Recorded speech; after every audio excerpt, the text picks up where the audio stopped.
Bramborough back with some Grand Tactician Civil War Union campaign, which we're running on very hard and very high difficulty and aggression. Right. So just a quick skip through the theaters. I don't think it's much of an update. No vision on Confederate armies in Missouri. And, this telegraph town and depot are still blue as well. So it doesn't even look like these forces have come up this road. These two towns are Confederate controlled, but I think they would be anyway because of their proximity to Carrollton, Arkansas, regardless of whether there were any forces in the area or not. And we haven't had a location report on either of these forces for a couple of months now, really since the game's start. And Lion just keeps building his forts. Actually, I think I need to pop a commander in here. What is that? Fort Runyon.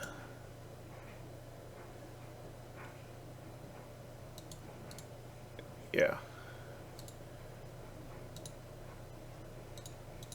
That's what they gave me for a random officer.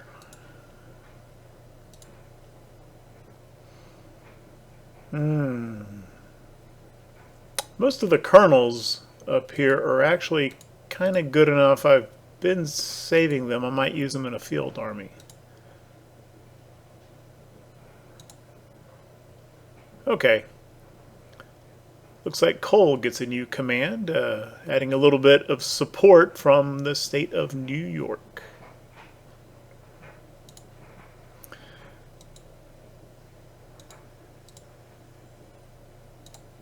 And we do actually want these forts for potential defense, so we'll give him a little bit of a garrison there. Steedman, I think, is too good, though. Yeah, let's... I wouldn't mind seeing, even though he's political, I would not mind seeing Steve. I want to save him as we further expand the field armies. But one of these cats. Burke is just as good. There we go. Francis Blair from Missouri. Well, how that's appropriate. Here's a fort in Missouri for you.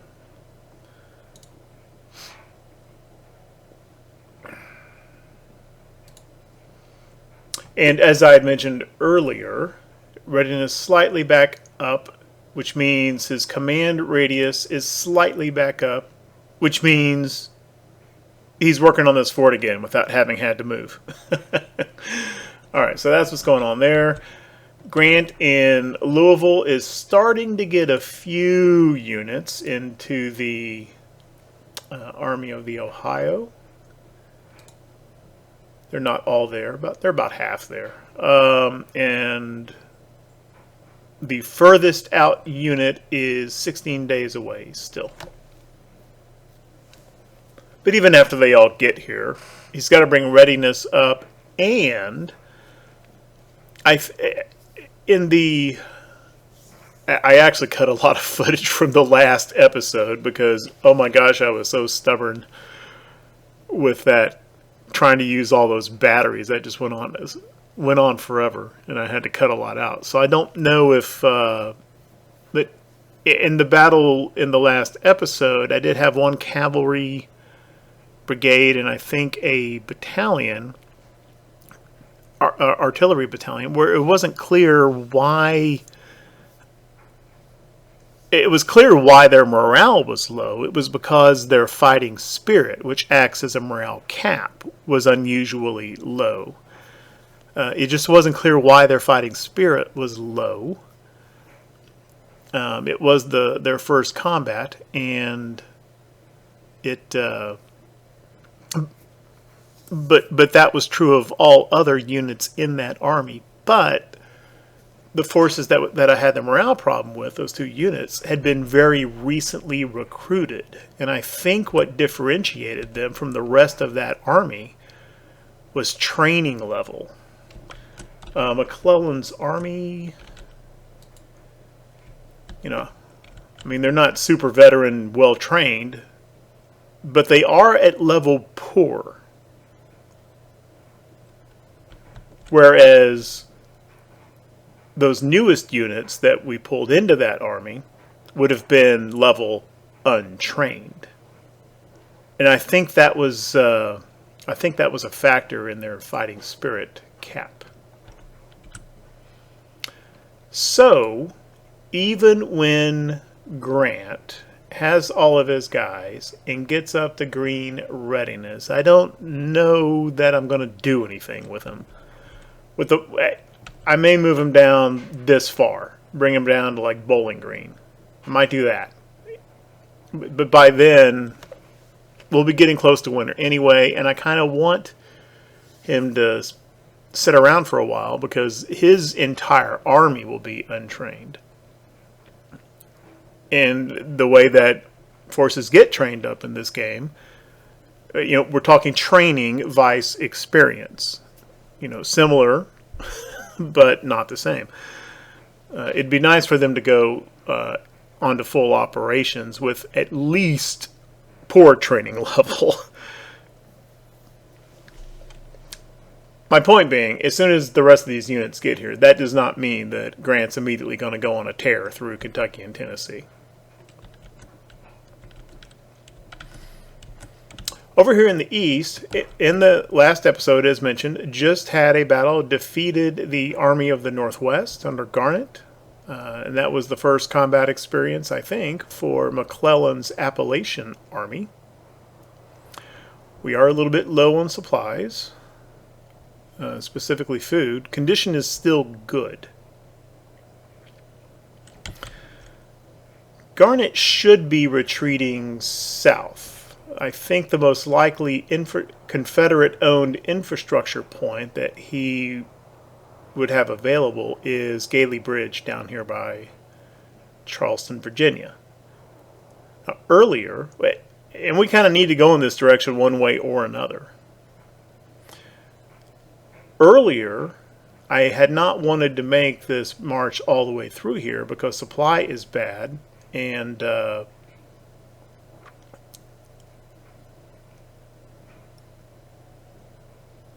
I just thought that McClellan would arrive down here in very poor condition. However, there is a supply depot here that the Confederacy built. So I think I'm going to basically chase Garnett at least that far and use this supply depot, which they thoughtfully provided for us. Now, they might manage to burn it down anyway, but they might not. We'll see what happens. So that's the immediate plan for McClellan. And as soon as he gets a little readiness, gets a little food back, from here, yeah, that's not too bad of a march down to Charleston, where he's going to have to build another supply depot anyway. Which maybe Garnett will build one down there for us as well. That would be helpful. And then the main thing, though, is we've got this ongoing siege going on. Beauregard's Army of the Potomac is besieging Fort, I guess that would be pronounced Charlisle. And both of our armies, the Shenandoah and the Potomac armies, have come to support this siege. And we have a pretty heavy advantage right now.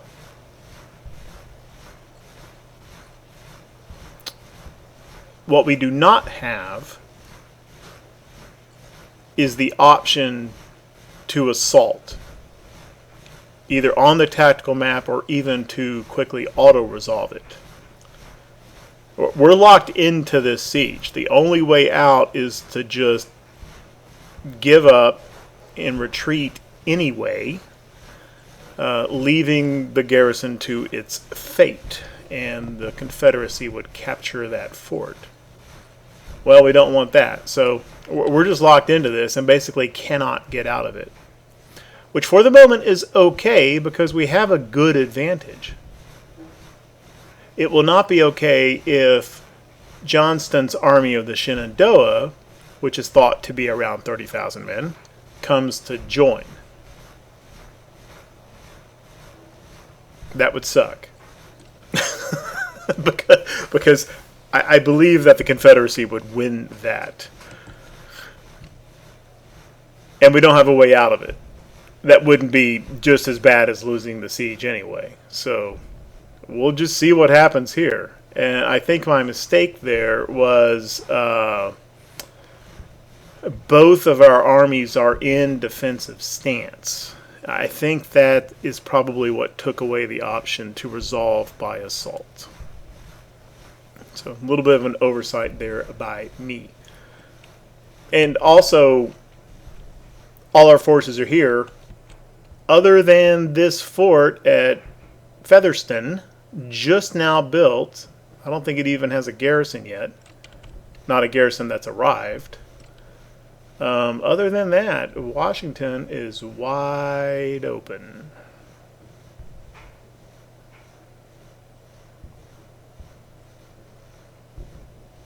Johnson could march right up this road through Manassas, straight into D.C., and I can't get out of this siege to counter that. Not even really by slipping away, by retreating. Because if I do that, we'll be in retreat mode, and readiness and morale will go through the floor, and I wouldn't have a force in shape to counteract Johnston doing that anyway. So maybe I'll get lucky, or maybe I really messed up here. We'll just have to see. And with that, let's see. The one other thing I did off camera, I had mentioned earlier that cautious commanders tend to overestimate the intelligence reports of the size of the forces that they see. And because of that, I did a quick spin through all of our little scouting fleets just to make sure we didn't have any naval commanders on the rivers or, on the rivers, east and west, just to make sure I didn't have any cautious and passive commanders in these. And so there were a few I had to replace, but really not that many. And it was not at all hard to find. Apparently, the United States Navy officers are, as a group, are a little bit more aggressive than the Union Army officers are. Okay, so let's see what happens here at Fort Charlisle. Good things. Some Confederate forces routing.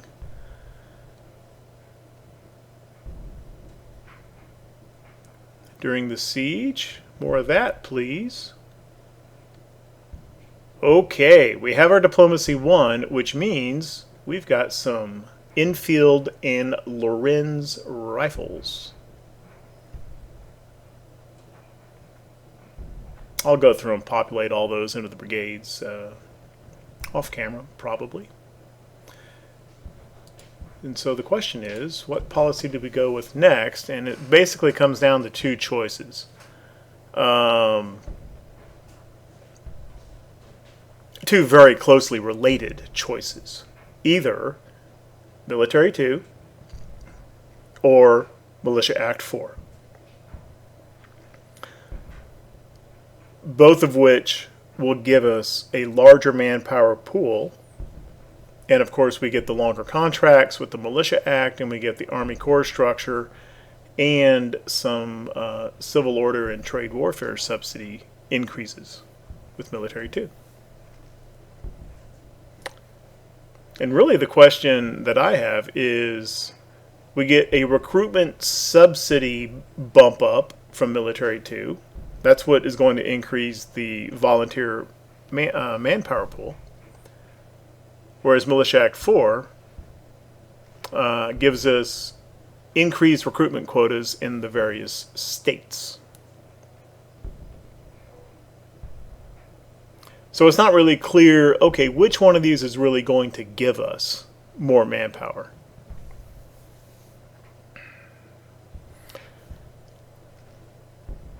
And the other thing I want to look at is where do we stand right now? Okay. He has actually, the Confederacy has actually dropped a little bit in the number of men fielded. They were well ahead of us. We caught up, but they were still above 90,000. And I don't think that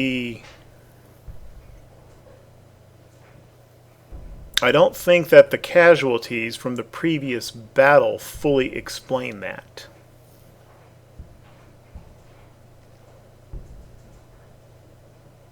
So either he's taking significantly more attrition than we are, which we don't know. He may be, he may not be, I don't know. Or it's hard for me to imagine the AI actually disbanding units. That wouldn't seem to make much sense. In any case, he had gone to the Militia 4 earlier. That has not resulted in another noticeable bump in his recruitment. So I think I'm not quite... Yeah, that kind of tips me toward the military too. And I think I'm going to go for that next.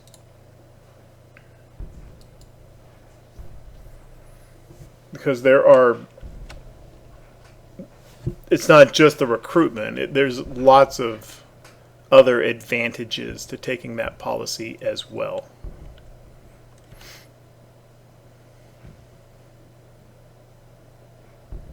Just a quick little update here on how we're doing. Yeah, this little ticker is noticeably moving left.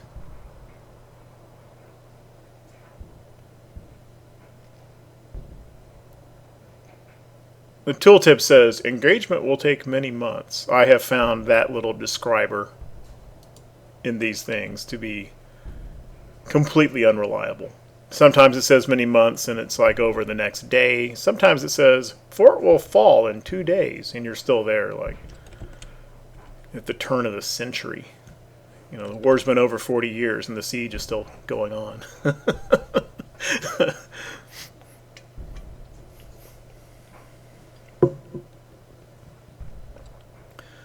Okay, well, Garnet retreated this way. He was retreating. He's no longer... I don't think he's retreating. He is still under high attrition. So are we for that. Well, we're now at 72%. Is there anything in this supply depot? Not much. So moving over close to it wouldn't really help us quickly. Speaking of which, turn on my telegraph and my supply lines. Where are you getting supply from?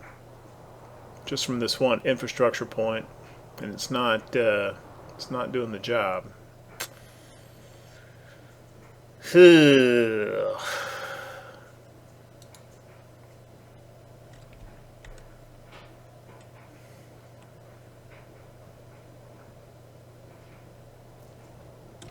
Well, he can come down to Clarksburg Depot and just sit.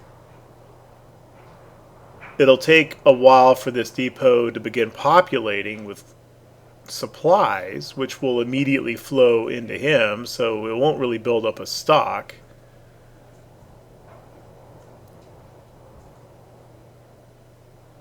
So I don't think he would actually build up readiness and restore his supply very well, or very quickly, I should say. He could just continue on over here. Looks like Garnet's about to join this siege, and McClellan could do the same, despite how bad off they both are. I don't know if I'm a huge fan of that, but this railroad is completely Union owned. McClellan could go there via rail.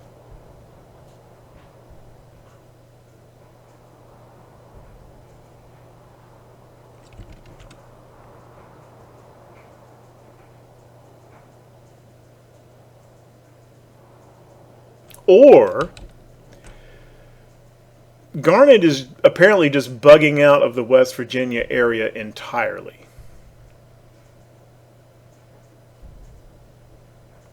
I don't think there is a Confederate force. Maybe the thing to do is screw the condition and the supplies. You'll be a wreck when you get there. But go to Charleston now. And then start building the depot, start building the fort, and that's going to be your winter quarters. But we have all three of the cities, and that'll flip West Virginia out. Let's do this. Let's just let this run a little bit longer and see if Garnet joins the siege or if he keeps going.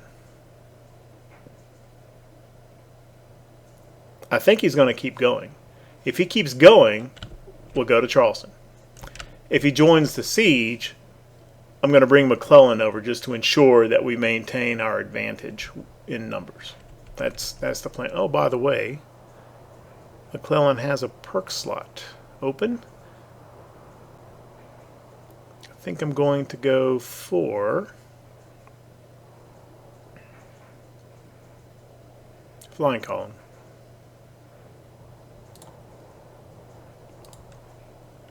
I think that's going to be my standard, at least infantry corps, first perk for all these forces. Okay, Garnet, what you going to do? I don't know if he can join because he's got to still be in retreat mode. He certainly didn't hit any Confederate infrastructure points to end his retreat action. There's none there for him to have gone to.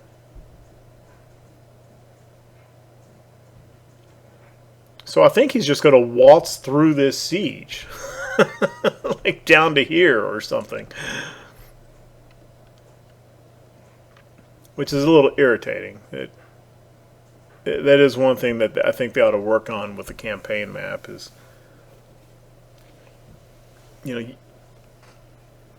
these units have these combat radiuses and command radiuses around them. So there is, kind of the idea of a zone of control. But in a lot of cases, it just doesn't seem to come into effect. Here's a retreating army that has just lost a major battle, suffering attrition, trying to get to someplace safe. And it did kind of do a retreating action through there with rear guard. He took additional casualties coming through here, but I think it should have just stopped him cold, made him go another route. Okay. So Army of the Northwest is not joining that siege. But as soon as he recovers, he could. Nope, I'm doing it. Let's go take Charleston. See if we can get the West Virginia task done. Yeah. He's going to be in terrible shape. He may lose 2,000 or 3,000 men from attrition just from marching there. He's starting with 600 disabled, some of whom, actually not very many wounded. Almost all of whom are sick. So let's check this number again when he gets to Charleston and see how many of that came from desertion.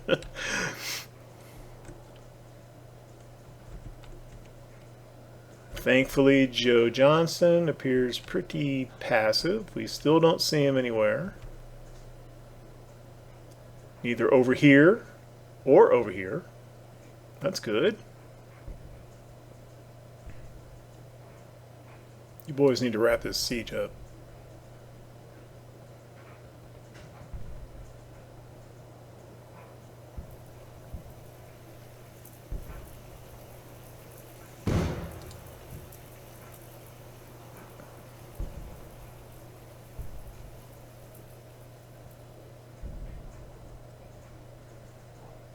McDowell has a perk slot.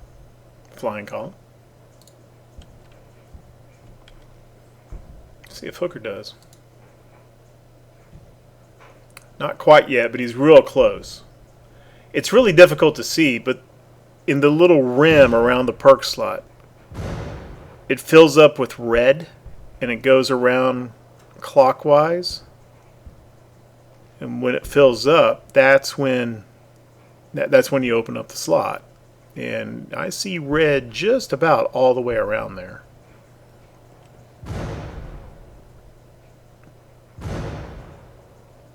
It's hard to see distinctly. I think I'd played almost two full... It was toward the end of the second campaign I played in this game before I finally caught on to that. It doesn't jump out at you.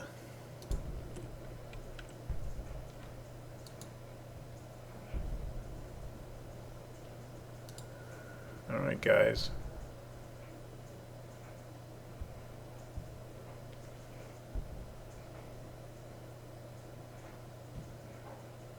McDowell's readiness in the Army of the Potomac, our Army of the Potomac, has actually increased. He was yellow when he got over here. He's now green. I would have kind of assumed that being involved in a siege would at least keep you steady, if not actually drive you down in readiness. 1, 2, 3, 4. And these are all infantry brigades. These aren't like little horse artillery. Yeah, he's lost half of his infantry in this thing. At least from a combat effectiveness standpoint.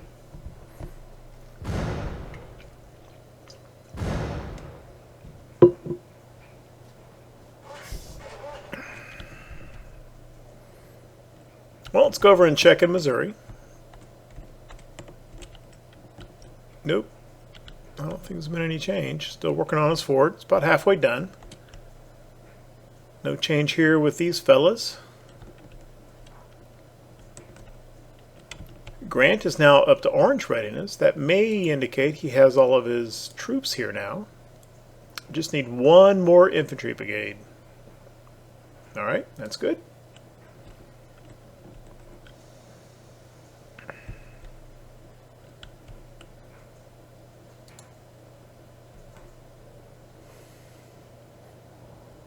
Well, his supply flow is actually increasing.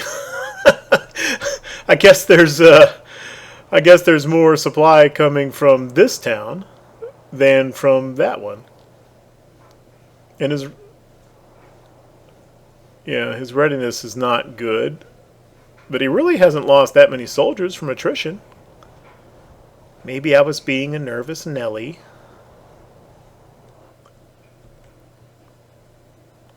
He is down to poor condition, though. So, yeah, this is having a detrimental effect anyway. His attrition might start going up more now at lower condition. What's our monthly economic report look like? We're at BBB. Debt increased. Population wealth below average and increasing. Yeah, I don't know. I've talked about this before in previous campaigns. You get this report. Our economy needs niter, artillery, and artillery ammunition. Okay, I can know that. Other than maxing out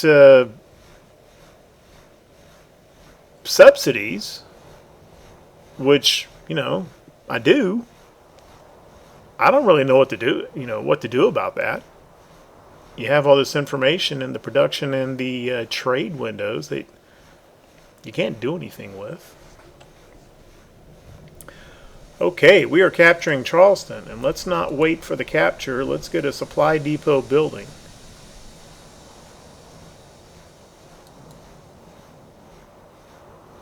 Oh, I thought you were done moving. Where are you going? Okay. I hope that depot is still within your... It is.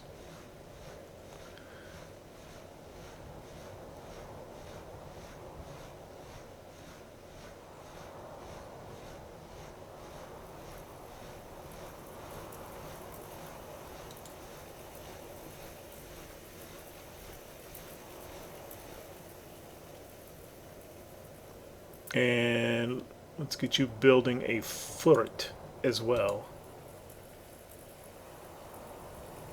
Okay, that's fine. Well, okay, so his force really didn't go down that much. There were a few more desertions, but it wasn't really that bad. Now his condition did decrease. Boom, there it is. West Virginia is now a Union state. Alrighty then.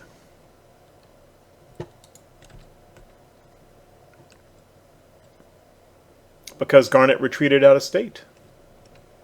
No Confederate forces were in that area.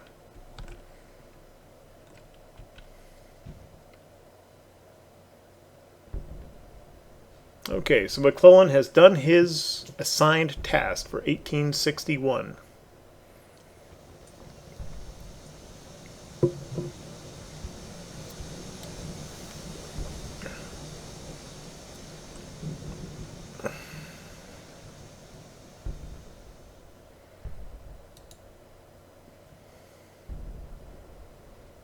Still a huge advantage for us. However, the needle has stopped moving. We're kind of static here right now.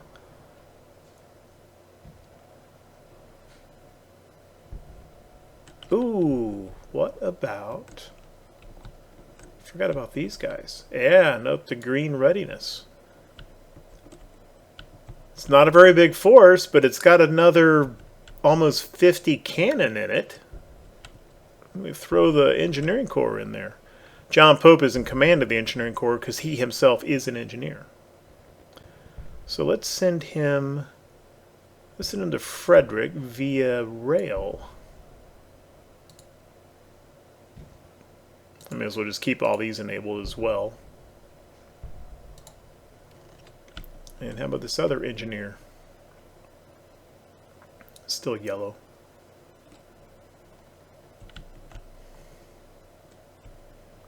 Which is good enough to build supply depots and stuff like that. So, come on down. Montgomery... I never know how to actually say this guy's name either. You have so many names and words in general. You read them all the time. You know exactly what they are. The name or the word is not unfamiliar. You've just never heard anyone say it. So you don't know, is that Meigs, Migs, Meigs? I'm going to call him Monty. So Monty is coming down the river.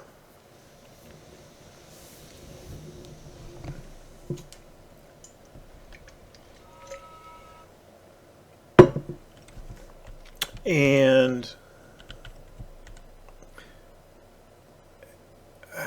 if I send them all the way to Bowling Green and start trying to build a fort and a supply depot, I think Polk's just going to come up and chase them back.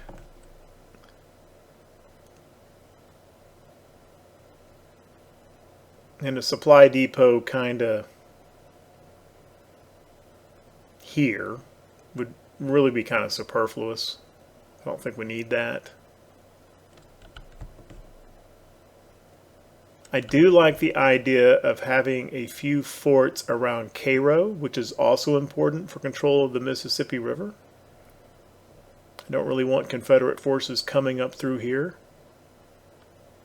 Okay, Confederacy going for industrialization. Which makes sense. They chose that policy, I think.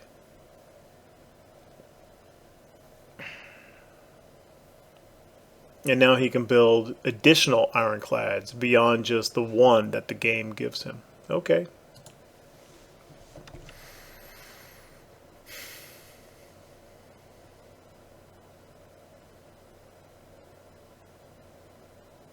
And I've had that before. You know, fighting in the eastern Tennessee area, winning a battle, and then Confederate armies go north up into Illinois. So I think building a fort or two over in that area would be a good job for this independent engineering corps for the time being.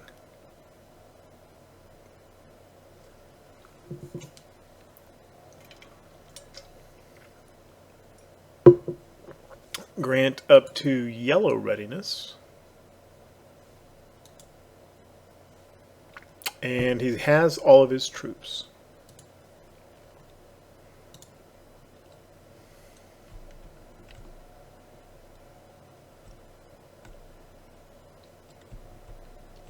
Joe Johnston and the Confederate Army of the Shenandoah still nowhere to be seen.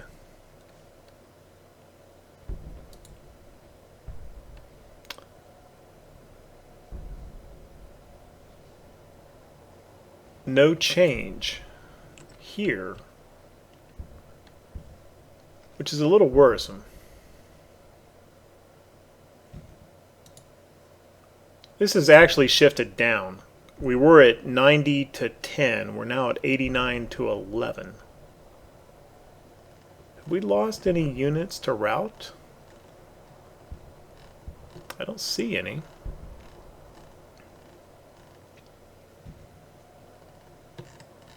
But I don't think he's lost any more. Still those 4 infantry brigades. Oh, we have the assault option now.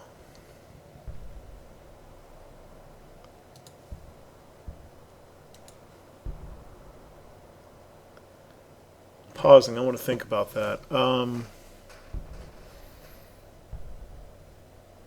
mean, we still have an enormous advantage in guns, and for the moment in manpower as well.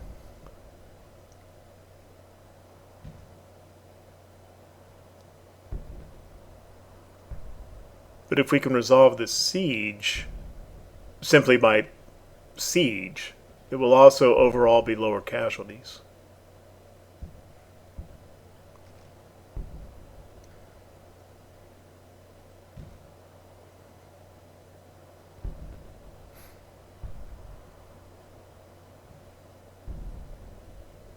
I think what I'm going to do is we have these troops over here. It's only 3,800 more men, but that is not insignificant. And we have 48 more cannon.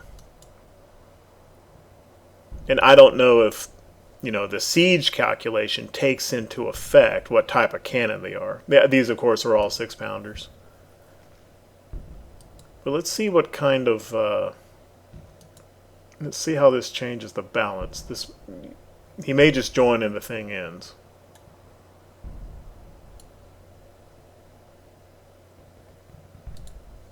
Come join the party, John Pope. Yeah, they told you were going to be building forts and supply depots. Nope, you're shooting. Bring those cannon over here. What? What? They didn't say I'd be doing this.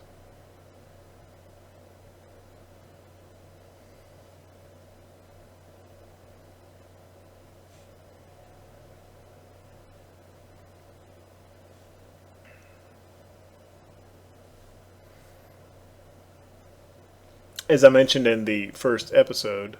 Oh, I'm sorry, I thought time was running. As I mentioned in the first episode, this is my first time playing this game on the highest aggression and difficulty settings. And in the 2 battles, the 2 tactical map battles played, I did feel like... I don't know if the AI really made decisions any differently than I've seen before, but the unit seemed tougher. I could tell the difference in the the casualty ratios. Of course, played the way I do, and the enemy did suffer more casualties than I did. But they hung pretty tough. I felt like it was harder to break and rout units. I don't know if harder is the right word. It took longer. They seemed a little bit more resilient. But in terms of campaign map aggression,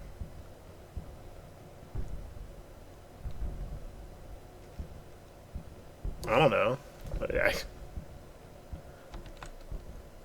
If anything, they're actually not being any more aggressive, maybe even slightly less aggressive than the last Union campaign I posted, which I think was on mediocre aggression.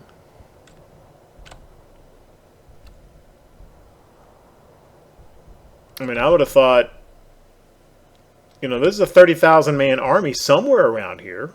What are they doing? They're not coming up to join the siege. They're not running up toward Washington. Okay. Now, this army was a little aggressive and coming up toward Grafton. These Missouri armies aren't, they're not doing squat over here as far as we can tell. Of course, we can't see them, but we don't see Union towns turning color and supply depots being built up here in Missouri. I guess I'm just saying there's some things where, yeah, I am seeing a little bit of a difference, primarily on the tactical maps. But then other things that, it's like, really? Seems kind of the same.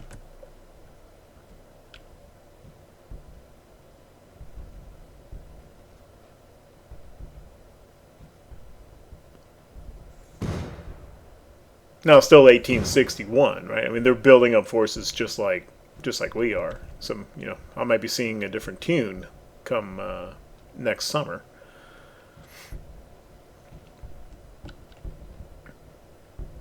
Which, in both directions, both playing Union and CSA, kind of the summer 1862 is where I think I've seen the AI be the most aggressive as far as trying to push into your territory and take Washington,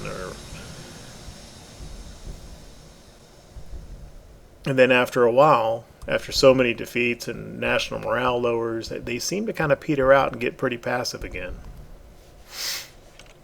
We'll see if that pattern holds true on these settings. Okay. Oh yeah, that did make a difference. We're just about there. It still says many months, but I mean, come on. Two more infantry brigades have broken on the Confederate side. 3 more. 4 more. Yeah, total of 8 infantry brigades. Yeah, this isn't lasting for many more months. This is going to end just any time, I think.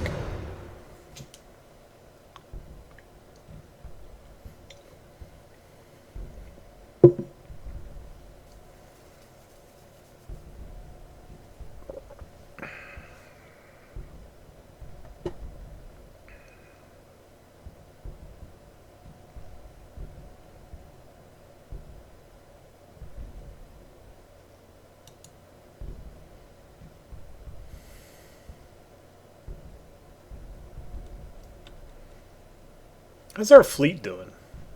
Meaning the shipbuilding. 83% on our ironclads. So they'll actually be ready fairly soon. They actually build faster than the sail frigates do. They're at 60%. And the steam frigates are 39%. Yeah, so these first ironclad monitors, which are base level, right? There's later better ironclads, but these actually, I guess, really are fairly cheap and quicker to build.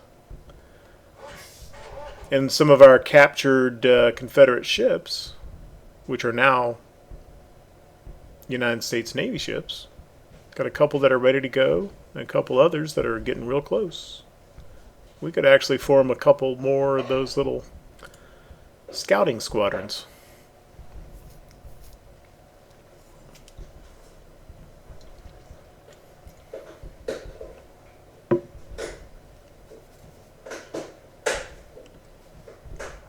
That's just historical flavor there. I don't think that means anything, the Pony Express one.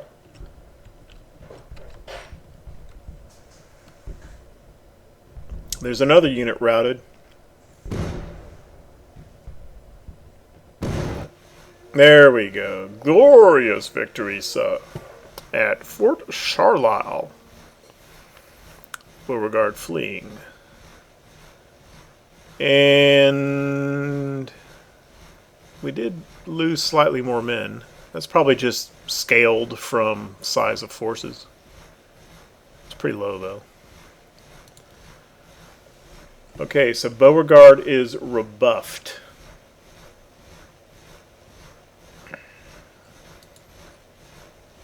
%. Everyone's in a good supply situation.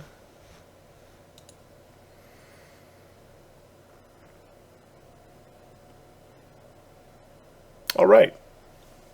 And with that, so no tactical battles, but Captain Charleston, West Virginia, has flipped and joined the Union. Successful siege defense. 2 Confederate armies now down here in dubious circumstances. And not getting any flack at all from Joe Johnston with the biggest Confederate army. So I'd have to say that was a successful episode.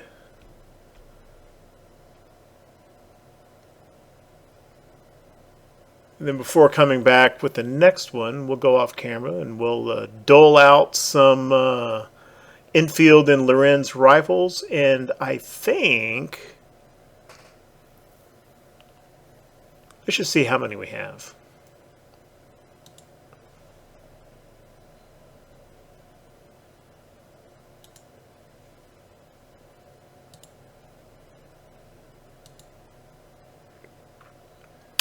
Not as many as I thought we would have. We have produced from our own factories 2 more brigades worth of Springfields. And we got 10 Enfields and 3 Lorenzes. And if you look at their statistics, you know, functionally, these are all the same. 400 yards, 3 rounds a minute, mediocre accuracy on all of them. And not shown in game, however, they all have the same damage as well. They have the same firepower stat in the manual. 1.0 for all 3. So they're interchangeable. And there's no reason not to mix them in brigades either, or in divisions. We also have 1 brigade's worth, if we really, really need it somewhere, of reboard muskets, which aren't as good, but they give you the rifle range. Hopefully I don't have to use those.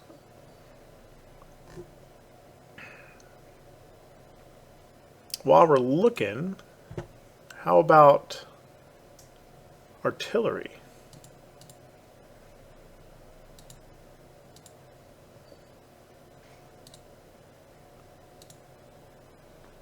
Yeah, not much. We have 1 battalion's worth of 12-pounder Napoleons, which is good. Yeah, that's all we have so far. What cav? Yeah, there was that one unit in the Appalachian Army, Prentice. I had missed him. Nope. Well, that's why he has the mixed cavalry weapons, because I didn't have anything else to give him anyway. And still don't. Okay. Alright, well, I'm going to issue out what rifles we have, which is 15 brigades worth, 16 if I count the reboard muskets. And I think that means that when we come back for the next episode, that all troops in all of our armies, either they will all be rifle armed or will be very, very close to it. thank you very much for watching.